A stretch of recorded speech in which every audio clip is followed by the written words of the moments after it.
2026년 예산 편성을 둘러싼 정부와 전문가들의 고민, 그 속을 좀 깊숙이 들여다보겠습니다. 네, 최근에 관련 토론회 녹취록이 공개됐는데요. 국가 재정이 어렵다는 상황 속에서 어떻게 세금을 더 잘 쓸지 뭐 그런 논의들이 오갔습니다. 맞아요. 그 핵심은 결국 한정된 돈을 어떻게 재분배해서 비효율은 줄이고 미래 성장 동력은 키울까 이거잖아요. 그렇죠. AI 전환이나 저출생, 기후변화 같은 큰 과제들도 있고요. 그래서 무려 27조 원 규모의 지출 구조정 계획도 나왔고 또 예산 투명성 문제도 제기됐습니다. 아, 그 얘기부터 시작해야겠네요. 토론회에서 왜 삭감 내역을 공개 안 하냐 이런 아주 날카로운 질문이 나왔다고요. 네, 상당히 중요한 지적이죠. 예산을 어떻게 결정하는지, 뭘 줄였는지 국민들이 알기 어렵다는 비판이었습니다. 대통령도 나중에 공개하겠다고 하긴 했지만 이게 좀 불신을 키울 수도 있는 부분이잖아요. 맞습니다.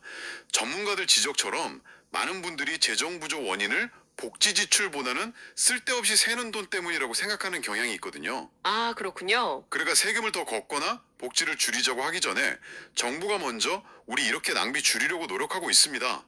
이걸 투명하게 보여줘야 한다는 거죠. 그게 신뢰의 시작이라는 거군요. 일본처럼 국민 참여 방식도 언급됐다고요? 네, 뭐 국민 참여 예산 재검토 같은 그런 방식도 대안으로 나왔습니다. 이런 투명성 문제와 더불어서 구체적인 예산 항목에 대한 지적도 많았어요. 특히 중소기업 지원 이거 흥미롭던데요. 아, 네. 그 좀비 기업 지원 논란이죠. 네, 맞아요. 성장 가능성 높은 기업 대신에 생존 가능성이 낮은 기업으로 돈이 흘러가는 거 아니냐 이런 문제 제기였죠. 그렇습니다. 한 전문가는 수익성이 아주 좋은 뭐 영업이익률 47% 이런 상위 기업보다는 오히려 수익성 낮은 기업에 지원이 몰려 있다고 지적했어요. 47%요? 와. 네. 그러면서 가려운 것 말고 엉뚱한데 긁는 기업이라는 비유까지 썼죠. 정말 비유가 딱이네요. 그래서 데이터 기반으로 좀 더 정밀하게 성장 잠재력 중심으로 지원 대상을 고르고 실적이 안 좋은 기업 지원금 있잖아요. 네네. 하위 20% 기업에 한 4조 원, 또 업력 오래된 15년 넘은 기업에 한 10조 원 정도 규모인데 이걸 성장 기업 쪽으로 재배치하자는 제안이었습니다. 와, 규모가 상당하네요. 근데 정부 입장에서는 고용 문제도 있고 마냥 그렇게 하긴 어렵지 않을까요? 물론이죠.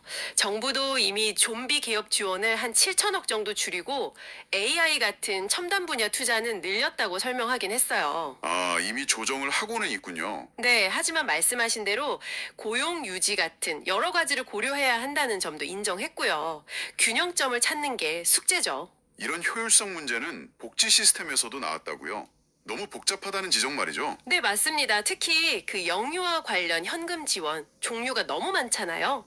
아동수당, 부모급여 뭐 이런 것들요. 네, 그렇죠. 이걸 좀 단순화해서 가칭 아동 기본소득 같은 형태로 통합하자는 제안이었습니다. 오, 아동 기본소득 그거 괜찮은 아이디어 같은데요? 네, 그런데 거기서 더 나아가서 근본적인 문제 제기도 있었어요. 바로 신청주의 문제입니다. 신청주의요. 아, 지원 대상인데도 직접 신청해야만 받을 수 있는 거. 네, 바로 그겁니다. 왜 그래야 하냐는 거죠. 정부는 뭐 법적 동의 절차나 대상자 확인 어려움을 얘기하지만, 좀 행정 편의적인 발상 같기도 하고요. 그렇죠. 지급을 기본 원칙으로 철학을 바꿔야 한다, 이런 주장이 설득력을 얻고 있었습니다. 근로장려금도 비슷한 맥락에서 비판이 나왔고요. 아, 근로장려금은 또 왜요? 원래 취지는 근로의욕을 높이는 건데 이게 점점 그냥 소득보존수단처럼 변질됐다는 지적이 있었어요. 구조 개편이 필요하다는 거죠. 그렇군요. 이건 말고도 좀 문제성 지출로 지목된 사례들이 더 있었죠? 네, 있었습니다. 예를 들어, 아니 아직도 석탄 산업에 보조금을 주나? 이런 거요. 석탄 선업에요? 지금 시대에? 네, 연간 1,300억 원 이상이 들어간다고 해요. 환경 문제도 있는데 이게 맞냐는 거죠. 허나, 그러네요. 또 있었나요? 또 비어있는 산업단지 문제요. 수요 예측도 제대로 안 하고 자꾸 짓는 거 아니냐. 그리고 SOC 예산, 그러니까 뭐 도로나 항만 같은 거요. 네, SOC. 이것도 너무 많이 잡아놓거나 실제 집행은 잘 안 되는 문제가 지적됐습니다. 아, 그리고 정부가 직접 대출해주지 말고 이자만 지원하는 방식, 2차 보전이라고 하죠. 네, 2차 보전. 그걸로 재정 효율을 높이자는 제안도 나왔습니다. 이자 지원 방식은 정부 부담은 줄겠네요. 근데 그러면 정말 돈 필요한 취약계층은 이용하기 어려워지는 거 아닌가요? 네, 바로 그 지점에서 정부와 의견이 좀 갈렸어요. 취약계층 접근성이 떨어질 수 있다는 우려를 표했죠. 그렇군요. 석탄 보조금 폐지나 SOC 조정은 좀 공감대가 있었고요. 네, 그런 부분들은 단계 적응을 추진하자는 분위기였는데 2차 보전 확대는 좀 이견이 있었습니다. 결국 다 효율성과 공공성 사이의 균형 문제 같아요. 오늘 쭉 얘기를 들어보니까 결국은 그 한정된 국가 예산, 이걸 어떻게 더 효율적이고 투명하게 또 미래를 위해서 쓸 거냐, 이 당연한 원칙을 현실에서 구현하는 게 참 어렵다는 생각이 드네요. 맞습니다. 토론회에서도 그 방대한 예산을 일일이 다 검토하는 건 현실적으로 어렵다는 솔직한 인정도 나왔다고 하고요. 그렇죠. 그게 현실이겠죠. 그래서 더더욱 투명한 정보 공개가 중요하고 또 시민사회나 전문가 그룹의 역할, 그리고 데이터 기반의 어떤 정책 평가 시스템, 이런 게 필요해 보입니다. 네. 결국 이 모든 논의가 지금 듣고 계신 여러분의 세금이 어떻게 쓰이는지, 그리고 우리 사회가 어디로 나아갈지에 대한 문제와 직결되는 거니까요. 바로 그렇습니다. 마지막으로 이런 상상 한번 해볼까요?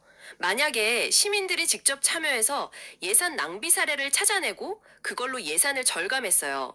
그러면 그 절감액의 일부를 그 시민이 사는 지역사회 발전을 위해 돌려주는 겁니다. 일종의 포상처럼요.